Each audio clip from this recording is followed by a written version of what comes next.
Salut, c'est Mathieu de Ludovox et aujourd'hui je suis avec Doug qui va nous présenter Gothic Doctor, dont nous allons montrer la boîte. Voilà, Gothic Doctor, qui est un jeu sur les docteurs. Hi Doug, how are you? Bonjour, thank you. Oh, nice, even in French.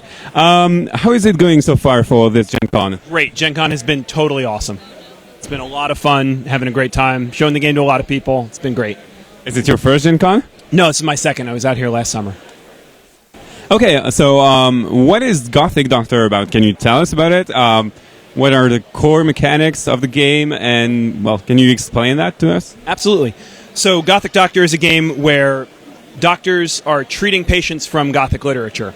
And so what you're doing is using treatment cards from your hand, like these here, in order to cure patients from the waiting room. And so you match up the icons on your from the cards on your hand with the icons out on the board here, including the Panacea card, which is wild. So that helps keep the game moving and everything like that. And so some patients require 2 treatments, and they're worth less money. Some require 3, and they're in the middle. Some require 4, and of course they're the best. And so you play the game over the course of 11 rounds. At the end of the 11 rounds, you count up who has the most money, and whoever wins is the winner. Whoever has the most is the winner, I should say. In addition to just money from the patients, you can also get money from bonuses. So there are 2 specialist bonuses in each game, based on the first 2 out. So in this particular deal, we had a vampire out first, so we have a hematologist specialist.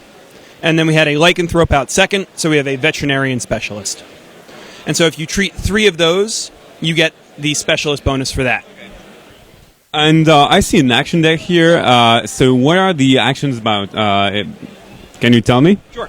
There's 2 of each action card in the game, and so those do all sorts of different things. They're going to, let's just look at a couple examples. Normally you can only cure 1 patient per turn. This one lets you do 2. This one lets you take some extra draws. This one lets you steal a card from an opponent, steal a patient, stuff like that. So they affect gameplay in all sorts of different ways. They make it easier for me to treat, make it harder for you to treat, make a patient more valuable, less valuable, that sort of thing. So a wide variety, and the action deck is customizable. So if you have a couple cards and you're playing with younger players who don't want all that kind of take that stuff, you can take out some of the really aggressive stuff. Or if you're playing with your friends and you really want to get them back for last week, you can whittle it down to just the really aggressive ones. Okay, well, that sounds really even fun. And you told me you were the co-author of the game. Yeah. So how did you come up with this crazy idea of curing Frankenstein's monster or a vampire? Sure. Yeah, it actually started with thinking about curing Dracula. So I'm an English teacher in high school, and my dad is a doctor. And so I'd read some Poe right before going to bed and had this crazy dream where I was working in his office, and he pokes his head out of one of the patient rooms and says, "Hey, buddy, go get me the pliers." I said, "Okay, sure," because, it's a dream, it makes sense. And I go in, and there's Dracula on the table, and he puts the pliers on his teeth, puts his foot on his chest, yanks them out, and I wake up and went, "Man, that's a great idea for a game." So I emailed the guy who I'd been working on some game design with, my buddy John, and he said, "Yeah, that sounds great. What do we call it?" And I said, "I don't know, Gothic Doctor?" He said, "Yeah, that sounds great." And so we kind of worked from there. The set collection element seemed pretty natural because that's what you're doing as a doctor.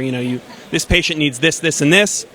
And the more treatments you do, the more valuable. So that really just sort of flowed naturally. So I really love literature. It's why I teach.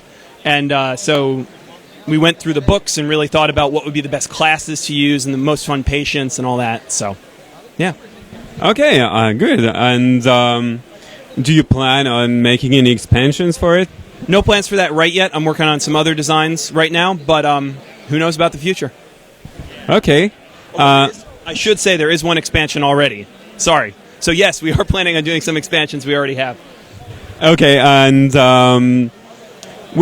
what is your favorite part of design? Is it when the idea bubbles up in your head, or is that refining and tuning the mechanics? Yeah, my favorite part, it wasn't always this way, but now my favorite part is playtesting. If I could keep games in the playtesting phase forever, I would, because it's so neat to look at a game and say, okay, well, here's this little problem I'm having with it, right? It starts out and they're these big problems. The first game John and I played of this, we were bored out of our minds. And so then we sat down and we fixed that. And then it was better. And then we said, but there's still this part. And we just kind of made it a little bit better each time. They say 50% of the work is the last 3%.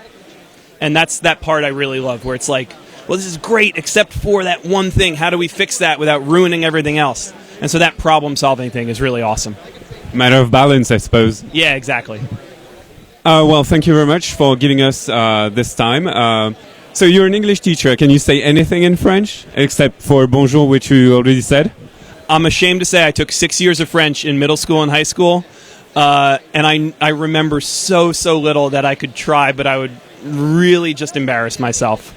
No problem. Thank you anyway. Thanks a lot. Oh, merci. Bye bye et à bientôt sur Ludovox.